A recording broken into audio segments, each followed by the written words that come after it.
Once you get an initial grasp on Solidity and you have some decent understanding of general Web3 security, it's often really extremely helpful to dive in and start to sort of pick apart and try to understand yourself some more complex and higher level code bases. So today, for that reason, we're going to dive into the Gnosis multi-sig code base. This is a very cunning code base with some clean design, and it features a lot of UL, some minimal proxies, and a lot of delegate calling. So it's a perfect example to sort of start to dig in on a more advanced code base like this. And today we're going to dig into this code base in a very special way. We're going to be examining damn vulnerable DeFi number 11 backdoor. We're going to basically work through the solution. We're going to gain context on the code base, and we're going to understand all the interesting different attack vectors that can arise when you're building a system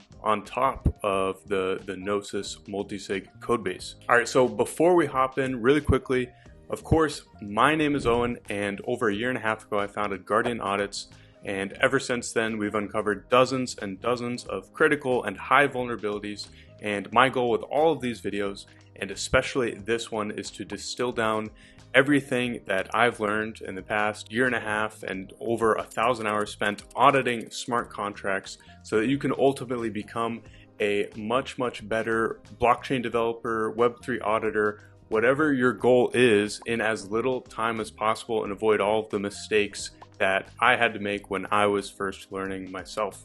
All right, so without further ado, let's jump right in.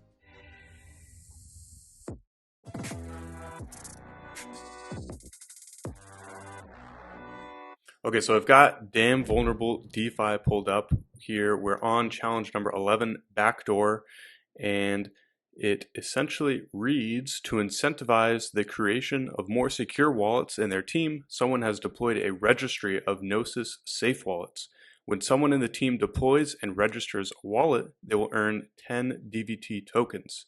To make sure everything is safe and sound, the registry tightly integrates with the legitimate Gnosis safe proxy factory and has some additional safety checks. Currently, there are 4 people registered as beneficiaries: Alice, Bob, Charlie, and David. The registry has 40 DVT tokens in balance to be distributed among them. Your goal is to take all funds from the registry in a single transaction. So we can already see that the system here is built on top of the Gnosis safe proxy factory and the Gnosis safe wallets, and it is a wallet registry contract, right? So wallets will be created through the Gnosis factory, and these will be Gnosis safe wallets, and then they will be registered somehow with the registry system. And then there's an incentive to be registering these new wallets, and the incentives are supposed to go to Alice, Bob, Charlie, and David. However, with the solution to this CTF, those 40 DVT token incentives for registering actually go to an attacker. So we've got the wallet registry pulled up here. This is the contract that is associated with this particular damn vulnerable DeFi challenge. So what we'll do is we'll get some high level context on this contract, the challenge itself, what's supposed to happen in the challenge, in the scenario, and then we'll go and we'll start to dig into the Gnosis code base, and we'll start to see how this contract can actually be manipulated, and we'll actually see the solution to this CTF, and then go over some additional ways that the system could be exploited from the Gnosis safe codebase. Okay, fantastic. So just to get a high level understanding of what the registry is doing here. So from a high level, we know that this contract is meant to register new wallets that are created, right? So really the important function here is this proxy created here. So this is going to be a callback, like they're saying here, which gets called after the Gnosis safe wallet is created. And so this proxy is basically going to be a reference to that exact wallet that was created, right? So we have this proxy created function, and the singleton is this single instance of the implementation of what each individual wallet that is a proxy is based off of, right? And we'll sort of dig into this more, and we'll see exactly how that pattern is facilitated in the Gnosis safe codebase in a second. And then we'll also see this bytes call data initializer. And so this is some arbitrary bytes that basically get executed on the wallet when it gets set up. Now remember that, because we're going to be coming back to this key detail when we start to explore some distinct manipulations of the system. So inside of this proxy created function, we can see there's some checks here. They have a lot of additional checks to ensure safety. They're getting the wallet address, and this is exactly the proxy address, right? And really the important stuff that is going on in this function is that beyond all of the checks to make sure that this is presumably a safe creation and registration of this new wallet, then besides that we have the removal of this person who created the wallet as a beneficiary, and then they have the registration of the wallet address for the wallet owner. And then of course they have the actual payment of the 10 DVT tokens, right? So the beneficiary can only get the 10 DVT tokens once as their beneficiaries, and they're required to be beneficiaries. Other words, it would revert, and then their wallet is registered, right? And that's really the whole purpose of this function, and that's really all that's accomplished here. Okay, fantastic. So let's have a quick look at the challenge here. So we have a ton of setup. Of course, we're setting up the wallet registry, and we're expecting that everybody who should be a beneficiary is a beneficiary, right? We have Alice, Bob, Charlie, David. And then of course we have the 40 DVT tokens here that are distributed to the wallet registry initially, that are meant to go to each of Alice, Bob, and David, and Charlie.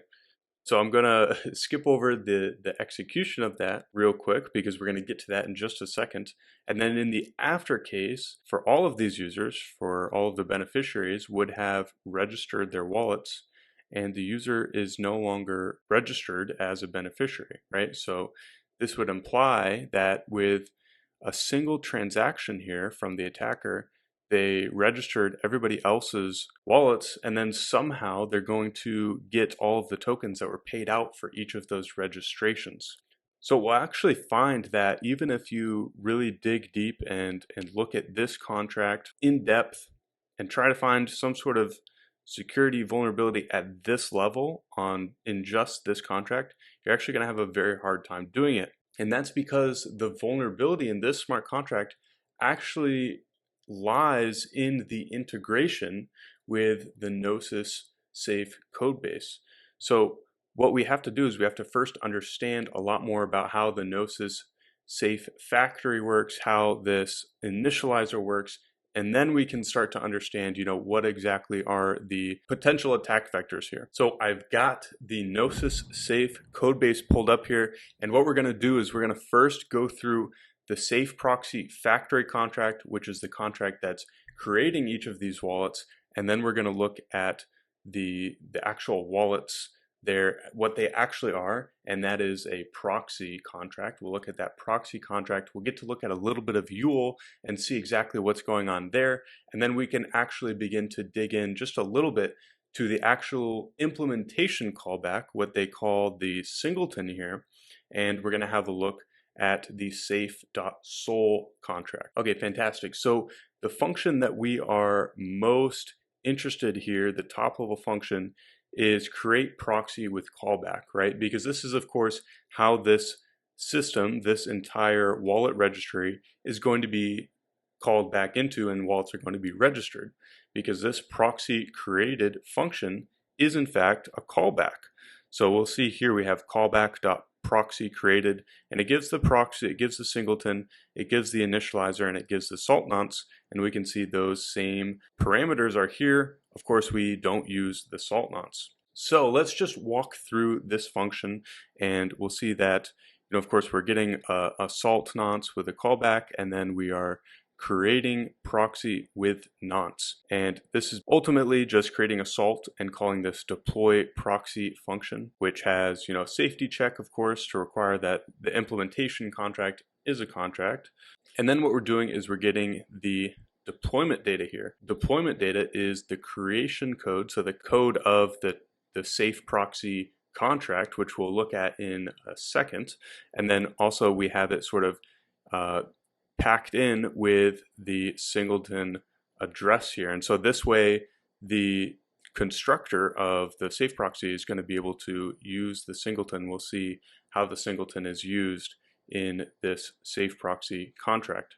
So, and then after we have the deployment data, that's exactly what we're doing is we are creating the actual proxy with the create to deployment function call. So this will give you the size of the deployment data, and then this will give basically the beginning of where the deployment data is, right? Because in Yule, this deployment data variable is going to reference where that is in memory, and then we're going to add a 32 byte offset to it to get into the next word where the data actually begins. And then of course, if you simply load what is at that exact word, it's going to give you the size of the deployment data. Okay, and then of course we have, very interestingly, something to focus on here is the call to the proxy, and we are basically calling with the initializer data here. And so here we can see we are checking to see, is zero. They could actually use an is zero check straight up here. There's an is zero built into Yule. And then if it is zero, this is essentially signaling that this call reverted, it failed for whatever reason, and then we will revert and provide no data here.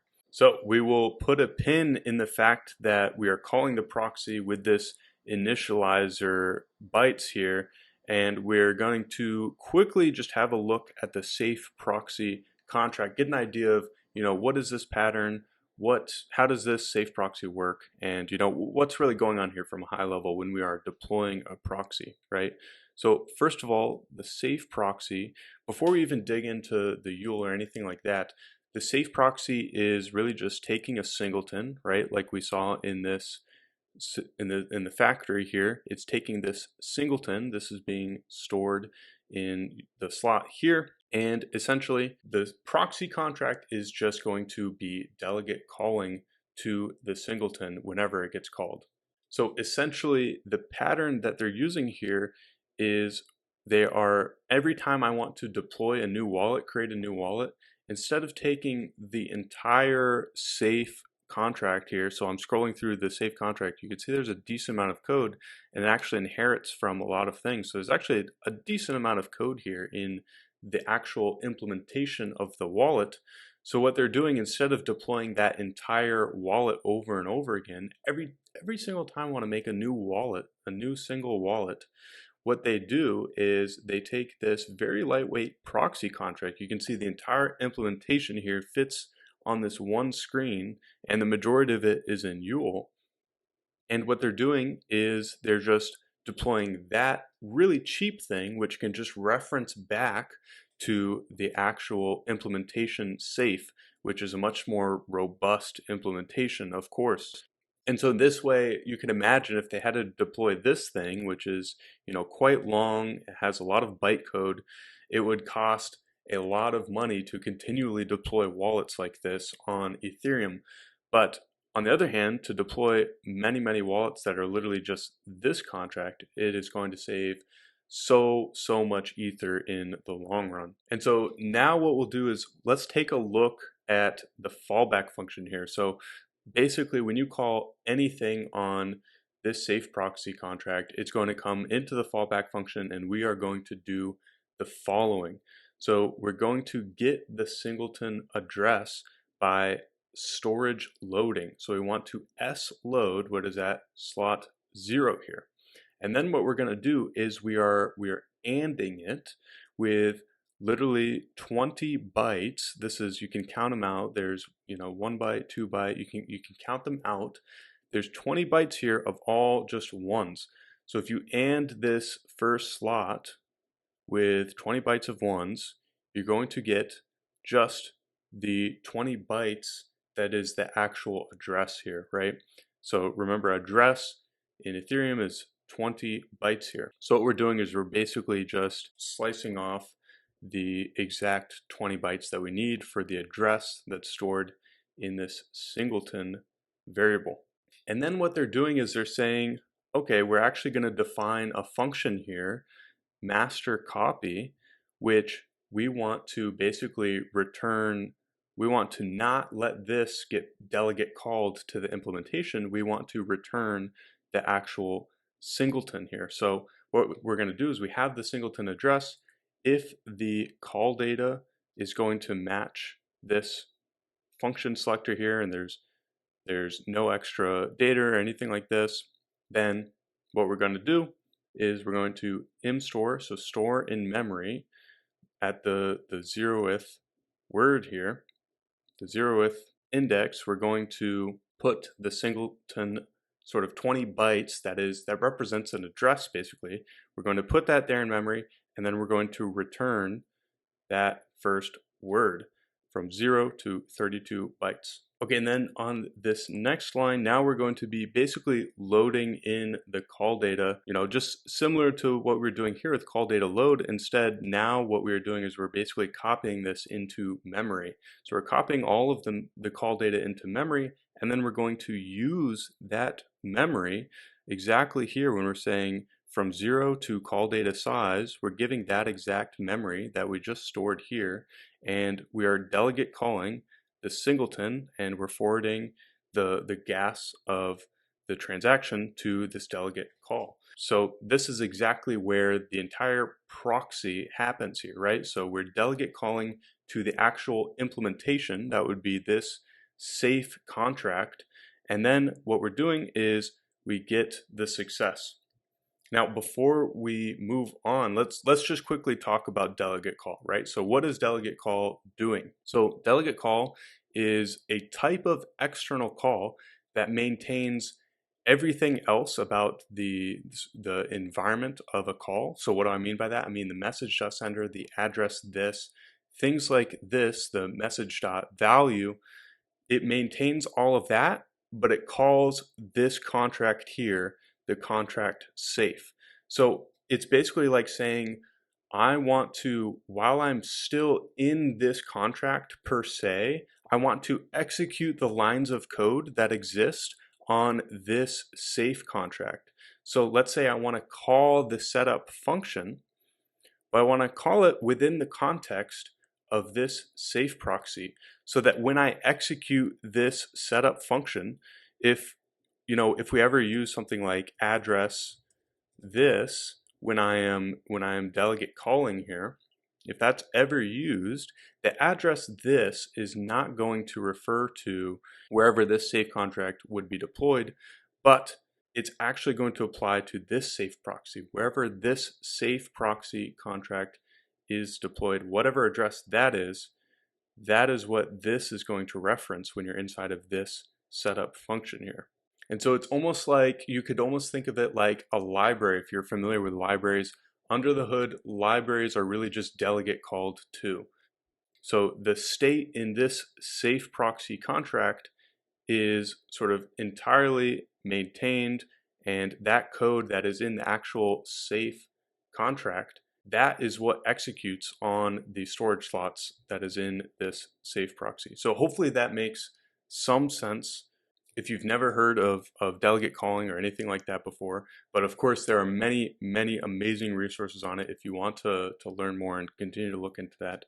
But essentially, we delegate call, so we say, whatever function you are calling and referencing in this call data with, the selector, whatever the selector is going to be, then that function is going to ultimately be called on the implementation on the singleton contract, and then whatever that does is going to be executed within the context of this contract. And then what we're going to do is we're going to, get any return data and then copy that into memory.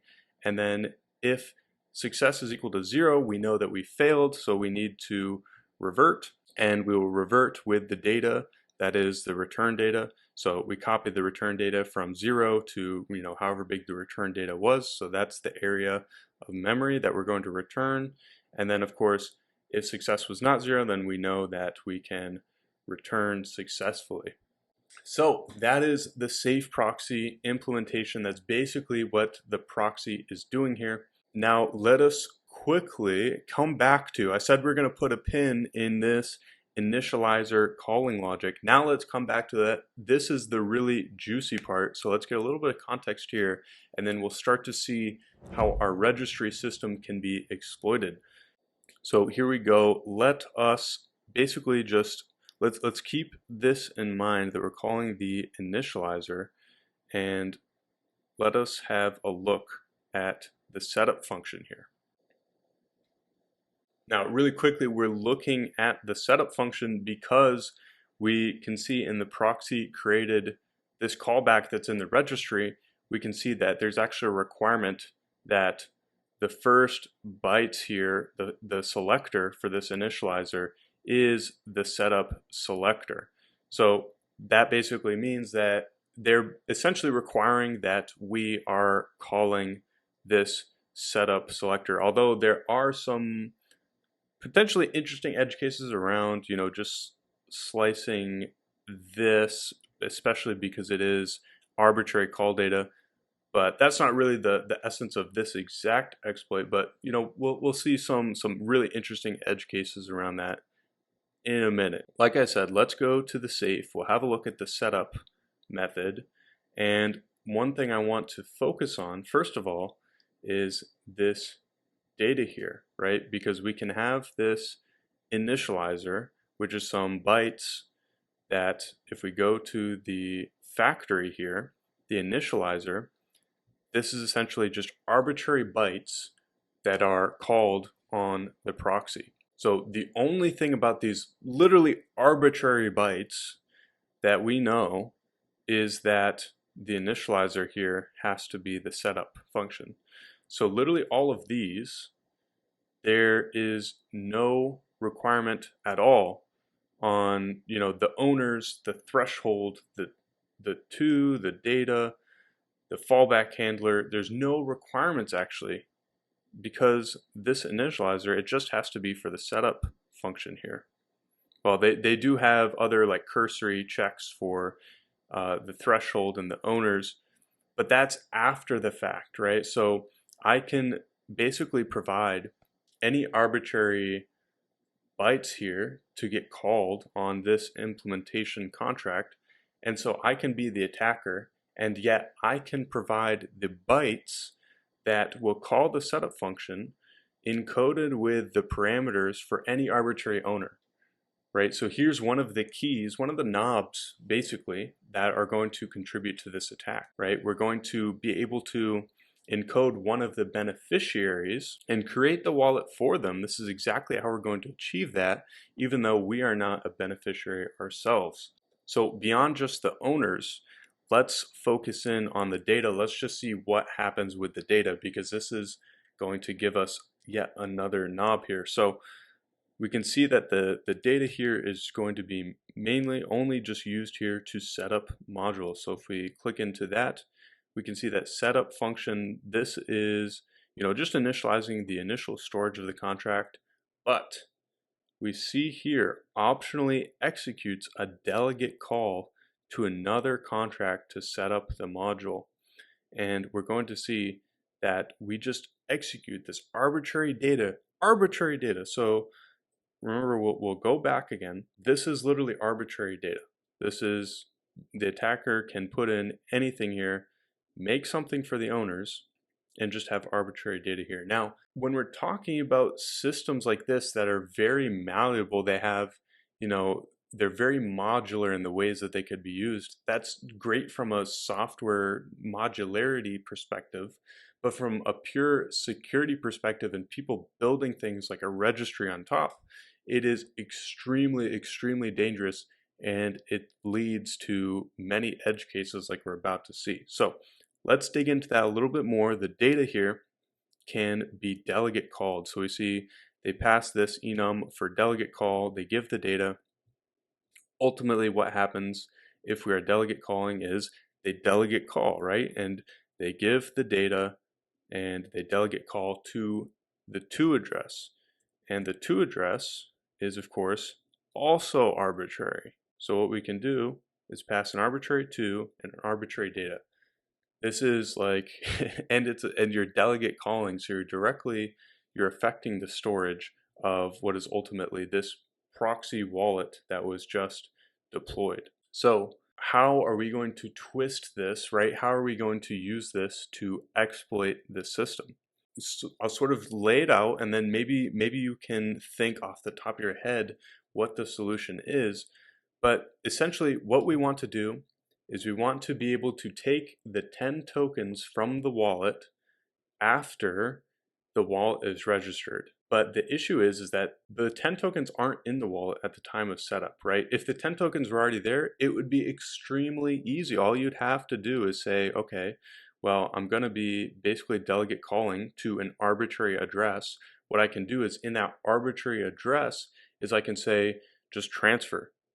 And then ultimately the safe proxy will be executing a transfer to wherever you want it to, right? Since we're delegate calling to that arbitrary contract bytecode. So if the tokens were already there in this wallet that has, it's yet to be registered, it's still being created. Remember, we haven't even called this callback yet. We're still executing the setup of this wallet. So the tokens aren't exactly there just yet. So that's where the intricacy here comes in. We know we have the power to execute, anything, essentially anything from the wallet address initially, so that we can get the tokens later after the tokens have been given, after this callback is called and the safe transfer is made to the wallet address. Then at that point, after this happens, we want to be able to yank the tokens from that address and basically take them as the attacker. So I'll give you a few seconds to think about it, see if you can come up with any interesting ways to do that. Okay, I hope you had some interesting ideas. Maybe you came up with it. Maybe you got the answer. Maybe you're stumped. So let's open the attack contract and let's see. So the answer is to approve, right? So if you can't transfer immediately, then you can approve and then transfer right after the tokens get there. So that's exactly what we're going to do in a loop. What we're going to do in this attack contract is we're going to get literally any arbitrary like callback contract, anything like this that is literally just has a function to approve, right? Because we want this approve function to be executed by this safe proxy implementation, which is ultimately delegate calling to the actual wallet implementation, right? The safe implementation here, delegate calling to this. This is the singleton implementation.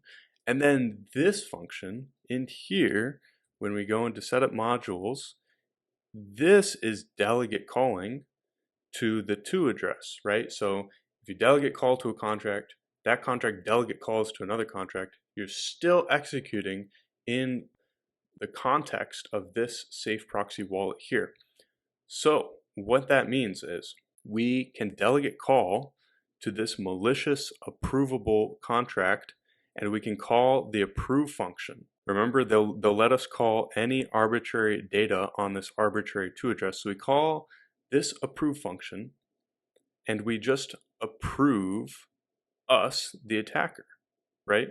So what we do after we have just deployed our contract that will literally just be used to approve this, then what we'll do is we get an owner's list here, just to basically be able to pretend in this initializer data, pretend that, we are the owners. Or I mean, you're not even really pretending that you're the owner. You're just saying, I'm going to make this wallet for this person.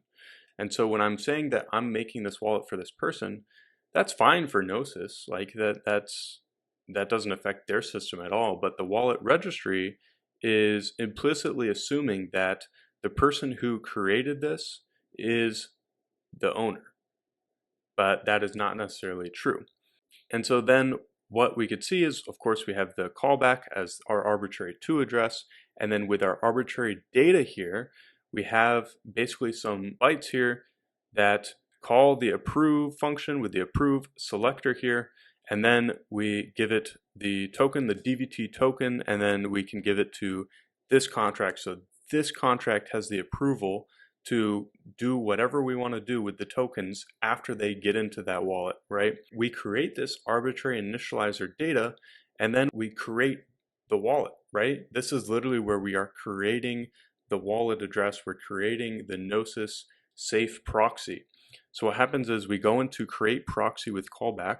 Remember, we have the initializer, which is all of this arbitrary data, and we use the registry as the callback. So we'll go to create proxy with callback, just to remind ourselves, create proxy with callback, and then we'll see that right here, we create the actual proxy, and then we do the callback. This is where we do our registry. And really quickly, so we'll just walk through just to completely flesh it out.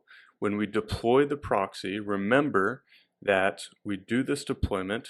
Cool. We have a proxy. We have one of these safe proxies now that exists. This is the wallet we just made. And then what we're doing is we call the proxy, we call the initializer.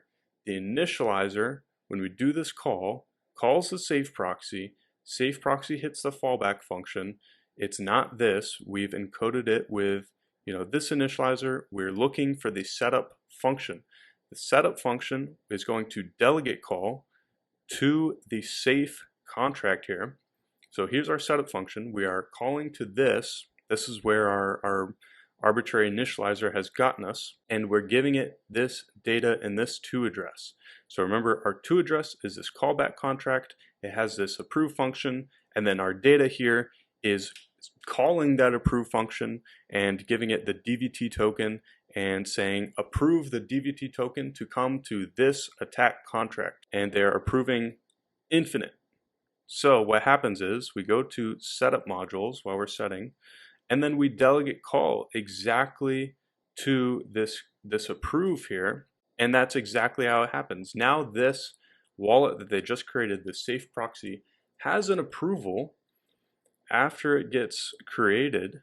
It has an approval to this attack contract. And then what happens when we call the callback here in the registry, basically the important thing that happens is they get DVT tokens. And immediately after they get DVT tokens, what we can do is we just suck them out.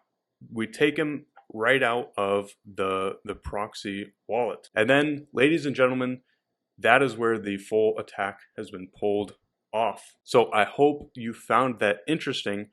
Now, really quickly, I do want to talk about a previous exploit that applied to the system, and something really cool that I actually read in here is a really cool comment. So we'll just quickly go over that. I know this video is getting a little long, but so you'll notice if we go to the wallet registry here, this get fallback manager function, this was actually added by Tinsho in V3 of Damn Vulnerable DeFi, right? So this was actually previously, this check didn't exist actually.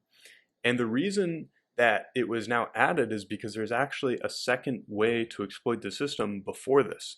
And I think it was actually a really cool way. It's arguably almost cooler than the way that we just went through. So I'll quickly just go through that. And I actually learned about this through reading a Medium post by Sturmy. So all credit to Sturmy for this. Is very cool, very cool exploit, very cunning. So first of all, let's go back to this setup here. And originally we were looking at our data.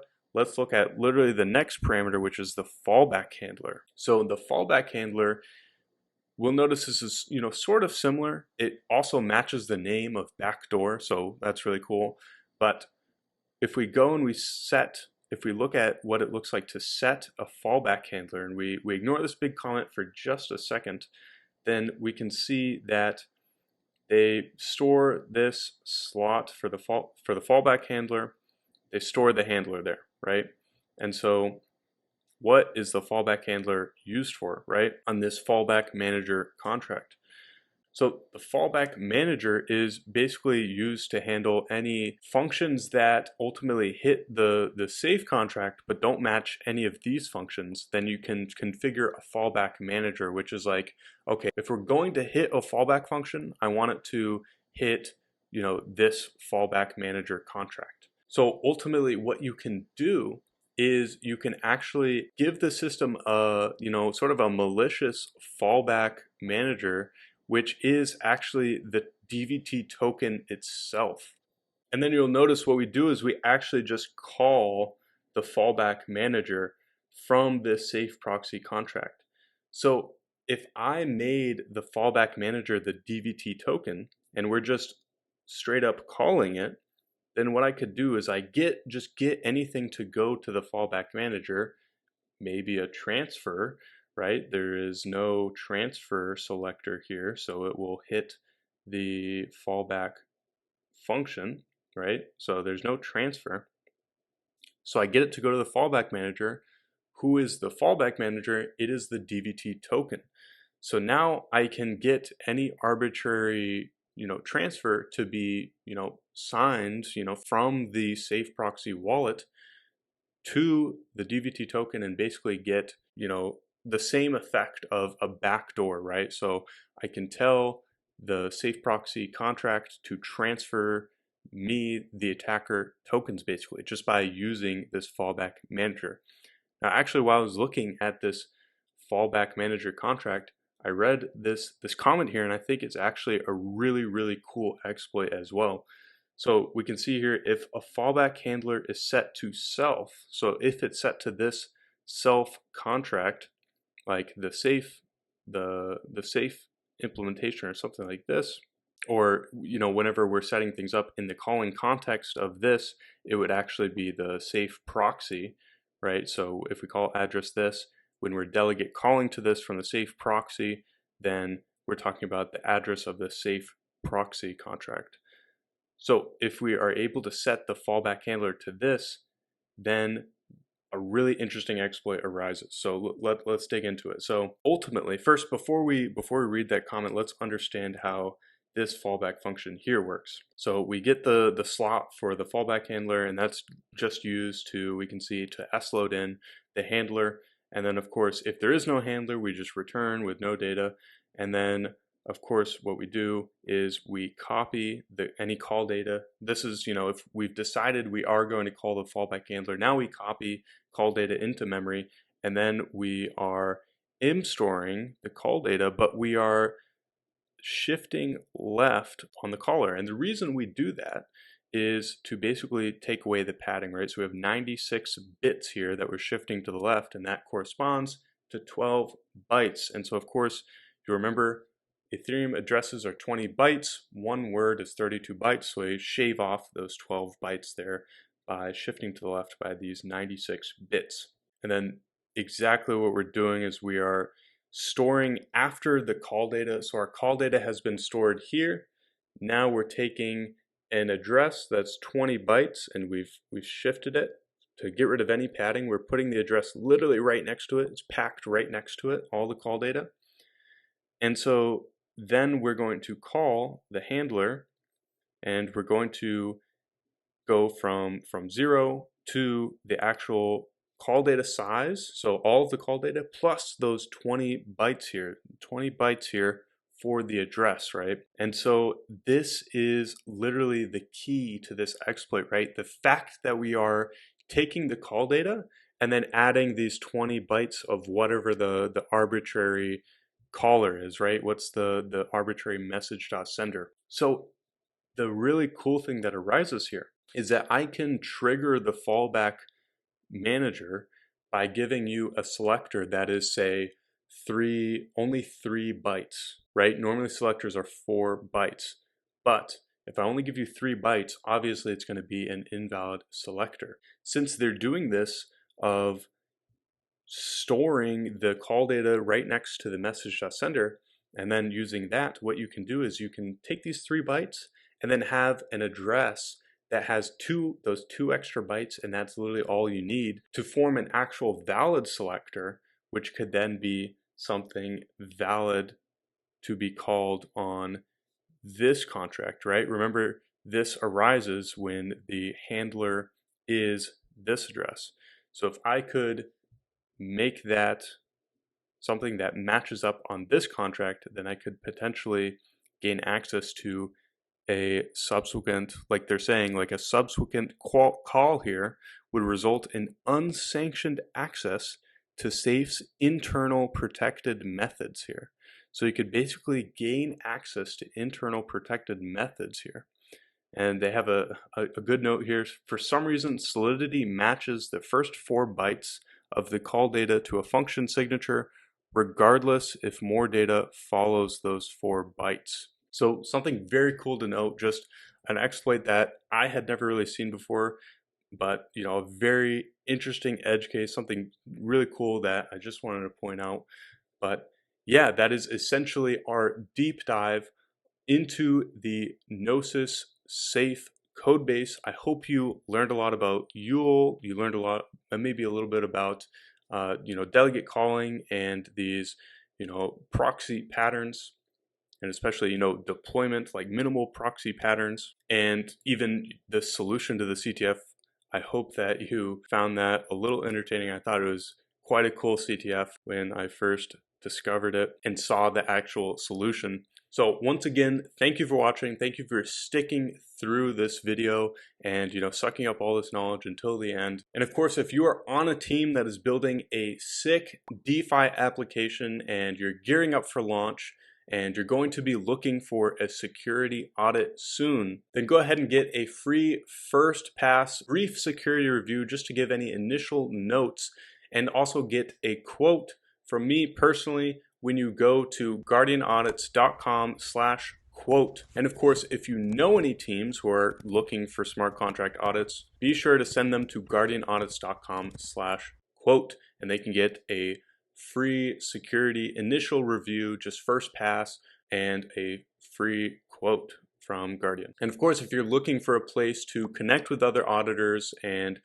share cool things that you're learning every single day and get to learn from others who are doing exactly the same, and potentially even team up with others and compete in team audits where you can get rewarded for your findings and learn from others and produce an actual audit report while you're working with others for a real code base and show it off, show it to the world, then go and check out lab.guardianaudits.com and apply to join our community of growing auditors. All right, that's all for this time. I will see you in the next one.